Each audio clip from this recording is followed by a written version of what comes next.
Silver turns bacteria into deadly zombies. Dead bacteria, sponges, soak up the metal and kill their relatives.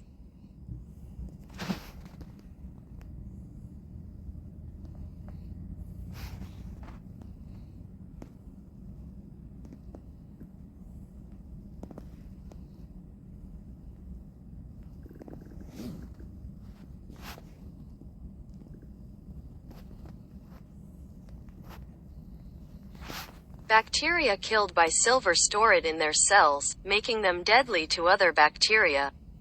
Silver nanoparticles are visible inside the bacteria as white spots. Racheli Ben KnazwakShlak.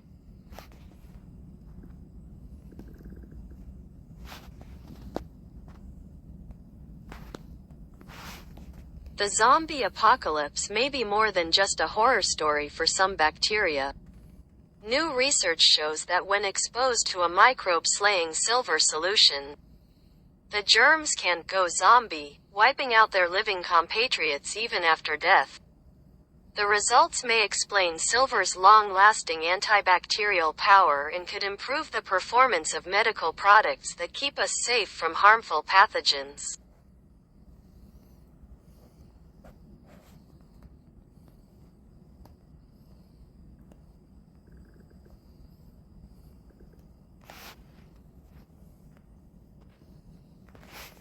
The use of silver in medicine dates back thousands of years, and scientists have long known that the metal is a potent antibacterial agent. Silver ions perform their deadly work by punching holes in bacterial membranes and wreaking havoc once inside. They bind to essential cell components like DNA, preventing the bacteria from performing even their most basic functions.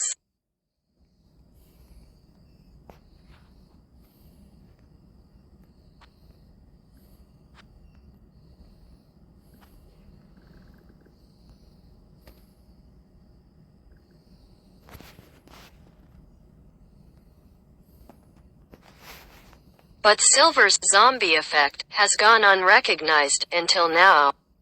To uncover this grisly mechanism, scientists first killed a sample of the bacterium Pseudomonas aeruginosa using a solution of silver nitrate. Then, they carefully separated the dead bacteria from the silver solution. When they exposed living bacteria to the dead, they witnessed a microscopic massacre. Up to 99.99% of the living bacteria met their doom.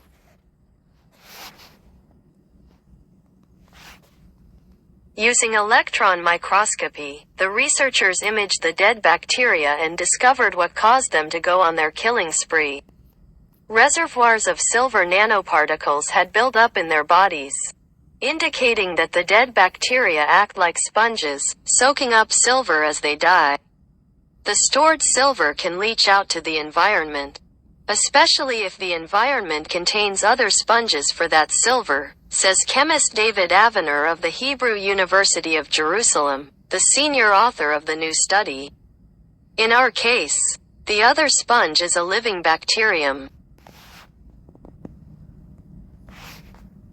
The researchers, who published their findings last week in Scientific Reports, also looked at the killing power of the solution they separated from the zombie bacteria.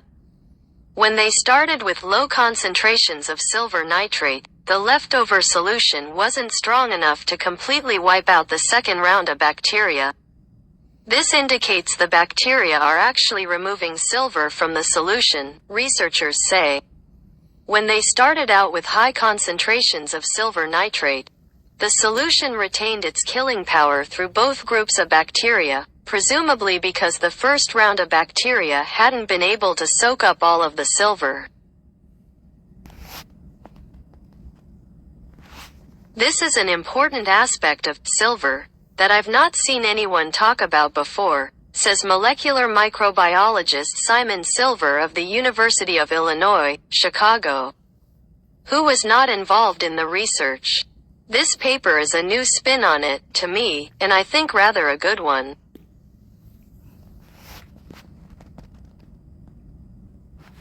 The finding could lead to an enhanced ability to control the longevity of silver-based treatments. Doctors and hospitals already rely on an array of silver-infused medical products, from bandages to catheters, to prevent the proliferation of bacteria. The metal is commonly used on severe wounds. And coatings on door handles can cut down on germs. Consumers can even buy products to reduce unwanted microbes at home, like silver-infused socks and washing machines that disinfect clothes with silver.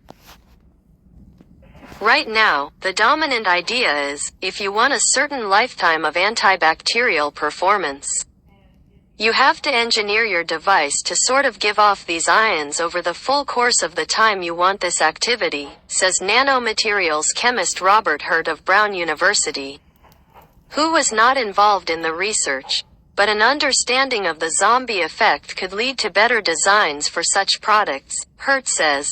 For example, engineers may now tailor their products to keep dead bacteria around, fortifying their antimicrobial powers and keeping germs at bay. Zombies might not be so bad after all.